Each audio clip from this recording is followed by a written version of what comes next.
Hey everyone, this is Teresa Hegel, Executive Editor of Special Projects and Sustainability at ASI. And this is Cassie Green, Content Director of Apparelist and Editor at Printing United Alliance. And you're listening to Branding Together, a new adventure into the converging worlds of print and promo.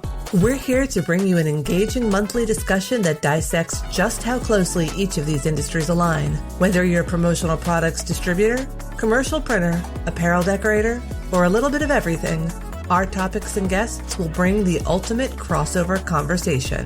When you're ready to bring your business to the next level, get lost in this month's episode, which is set to happen in 3, 2, 1. All right, everybody, day 3 of Expo. We are here ready to bring it home in Orlando, recording a special episode of Branding Together. I'm here with my fantastic co-host, Teresa Hegel. What's up, Teresa? Oh, I'm so tired, but so excited by all the cool print and promo and apparel things I've seen this week. I know. There's been some cool stuff. I mean, a lot of big announcements on, we saw the new machine from American Print and Supply on the, fully automated DTF printer over there. There's some other cool stuff happening. But, yeah, tired in a good way, I think. Definitely. Right, we've gotten a lot done. Well, hey, because this is a special episode, we've got some special discussion here. Joining us is the famous Rusty Pepper. Infamous. From Taylor Corp. Welcome, Rusty. Thank you for having me. Yeah. It's nice to be on. Well, it's actually awkward to be on this side of the mic, to be honest with you. We were talking about that earlier. Yeah. I prefer to be where you guys are sitting, not in the hot seat myself. Yeah, I don't usually like answering the questions either. Yeah. It's weird. And Rusty said, for anybody listening to this show, if you're not familiar, Rusty also has this really awesome podcast called Print on Demand Playbook. So, yeah.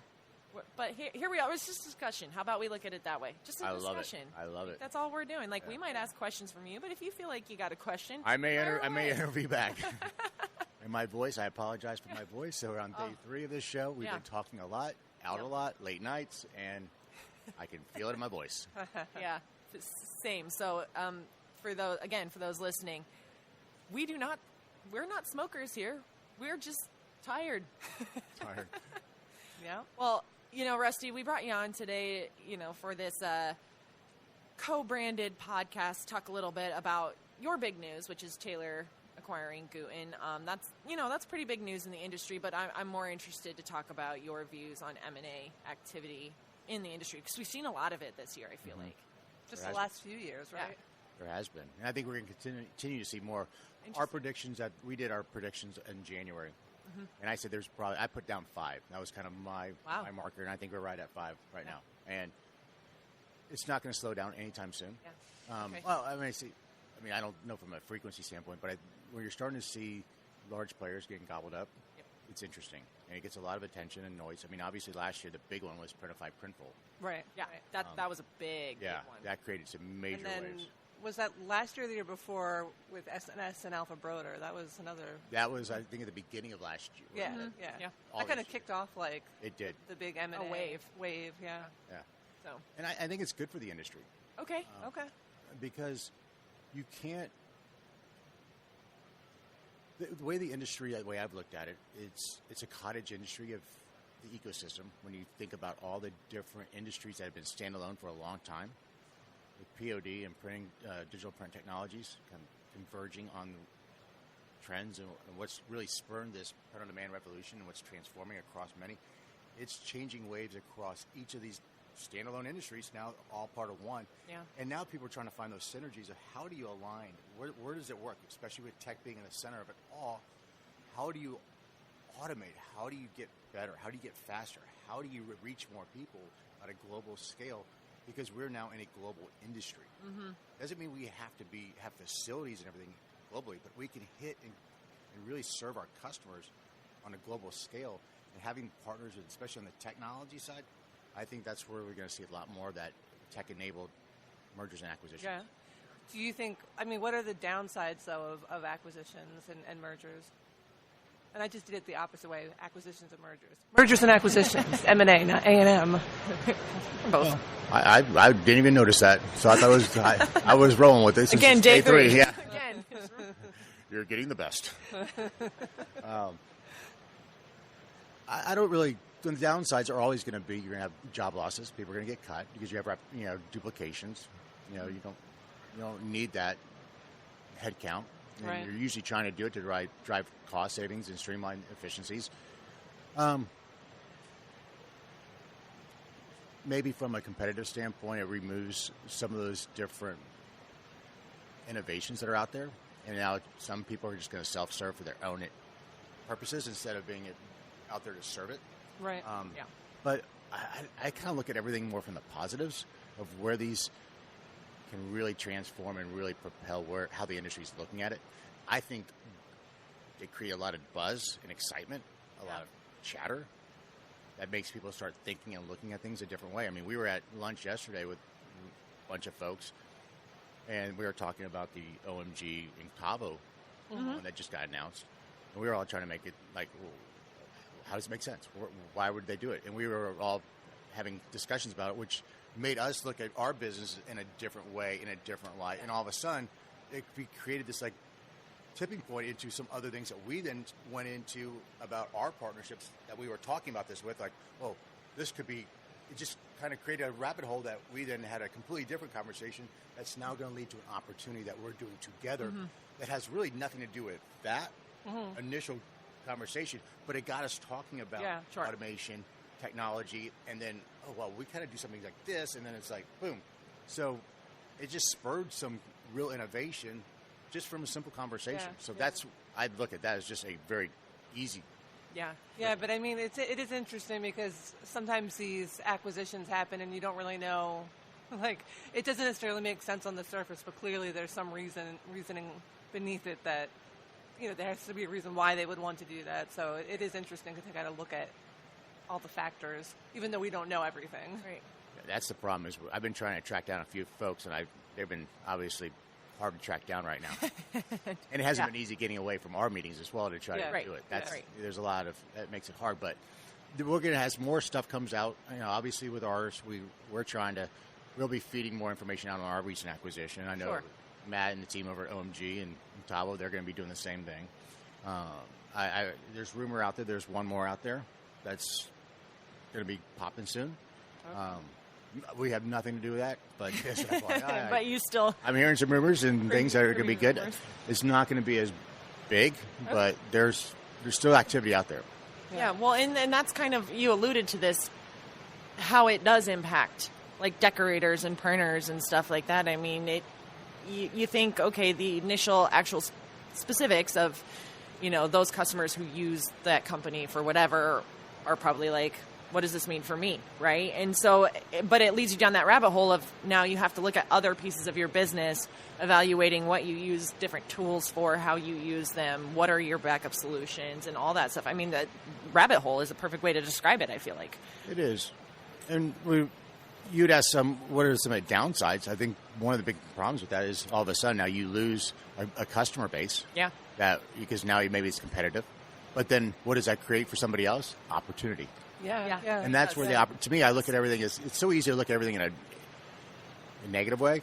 And I don't want to say, but not a positive way, but there's always something that's going to be better coming out of it. And it doesn't feel like it at the time, but all of a sudden it opens up this new door that you never knew was going to happen. And you're like, oh my God, this is amazing.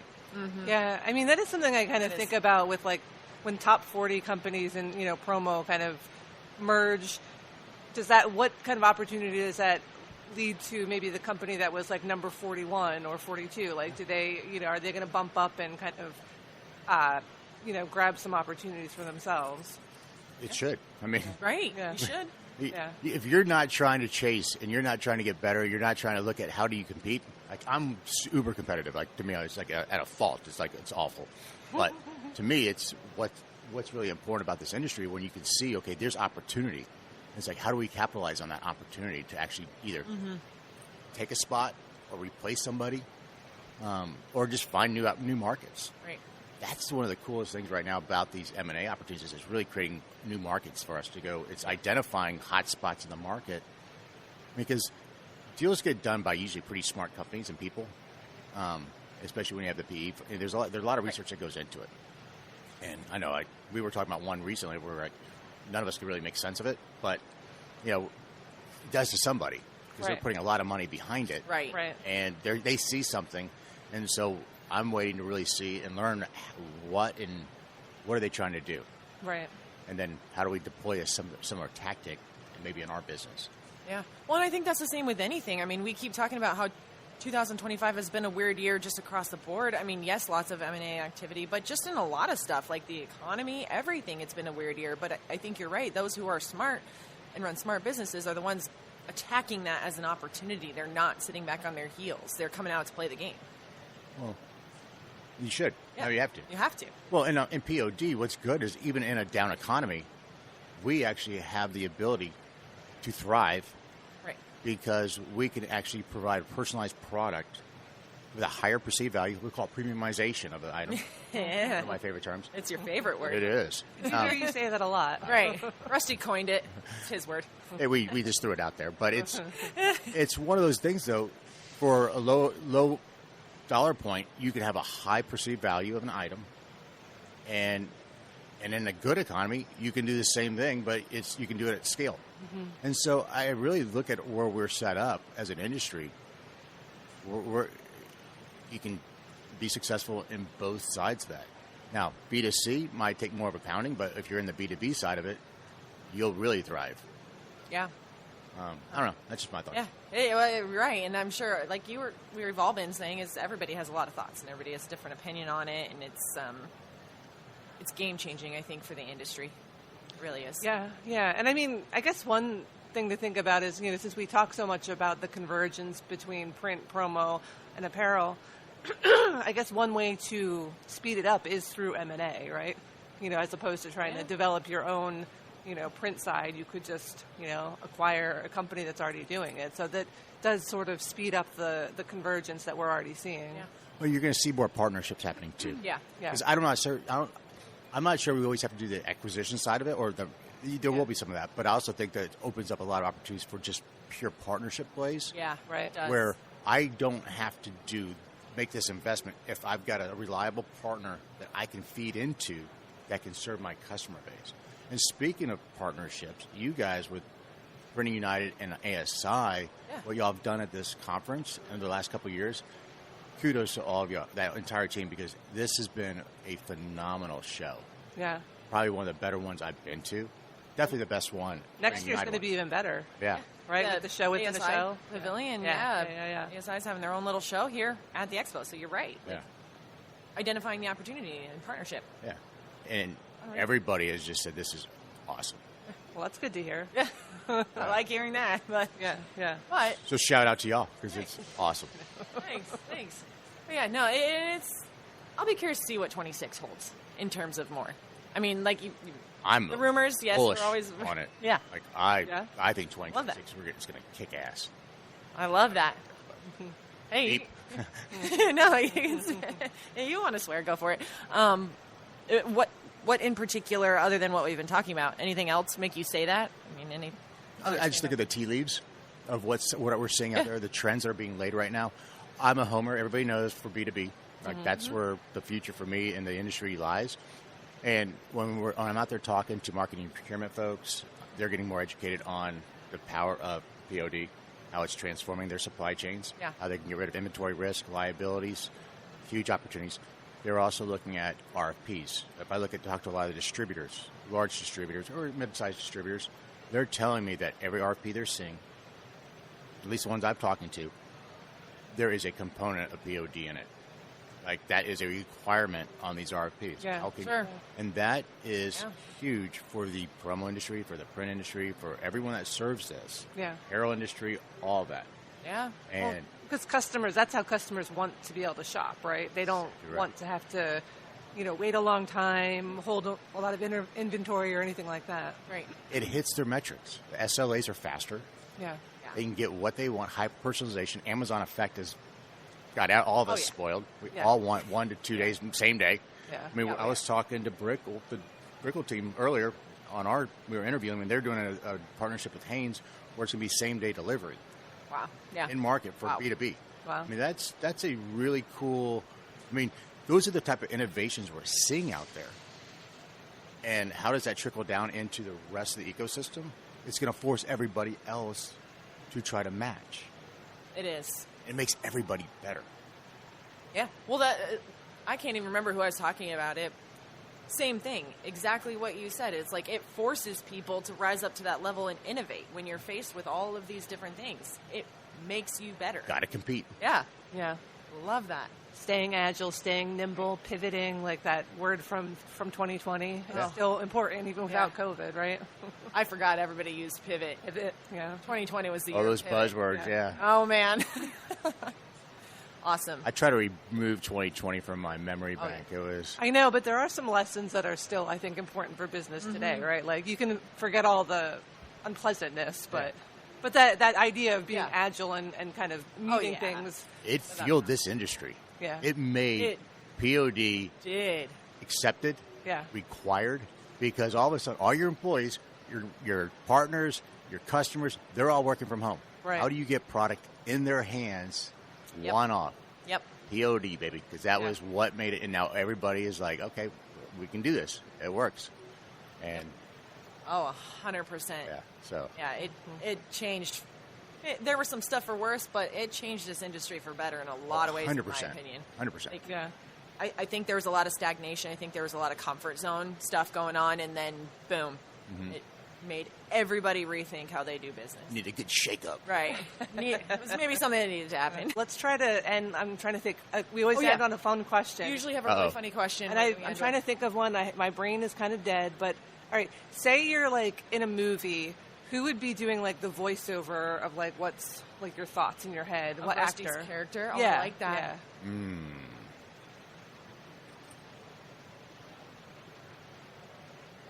I know, right? We're going to have to do a long clip cut here on this one because Or wait, no. Okay, scrap that one. That's too Oh, hard. no, I like that Oh, one. you like though. that? I was going to say Someday I want that okay, answer from yeah. Rusty Buffalo. Well, if you're in a movie, if your life were a movie, is it a comedy, a tragedy, horror, thriller?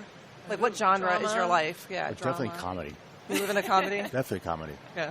I mean, life it should be fun. Yeah. I don't want. There you go. Drama can happen all the time, but Yeah. make it fun. Yeah. Like at my funeral, nobody cries. Party, celebrate. Yeah. I love it. Yeah. That's the way life should be. Right. So maybe it's like Will Ferrell or I don't know, Vince Vaughn or something is the sound or The craziness. Yeah. Yeah. Voicing narrating your I'm going to think about movie. that on my flight back. Okay. Right. Again, you got day 3 brain going too right Yeah. now, so there's not much happening right there. It's like Think about it and let us know. I It's will. important I will. information. I will. We Definitely. will stand by with bated breath. We'll add it to the show notes. There'll be a follow up. What about you, Teresa? Have you ever Oh. thought about that? Remember how we were saying before that I don't like to answer questions? This is one of those Fine. times. Maybe Scooby Doo. Oh, Ooh, brilliant. I love Scooby-Doo. Yeah. That would be mine, not yours, but mine. In my head. I love Scooby-Doo Yeah. for you. Yeah. Yeah. You're like, Okay, yeah, we're going for that. All right, awesome. Thanks. Good catch, Teresa. I'm glad we thought about that because, yes, we do very like important. to end on a really funny note, and that was perfect. All right. All right, guys. Well, signing off from Expo Day 3. Thanks for joining us. Thanks, y'all. Safe travels. See ya. Peace out.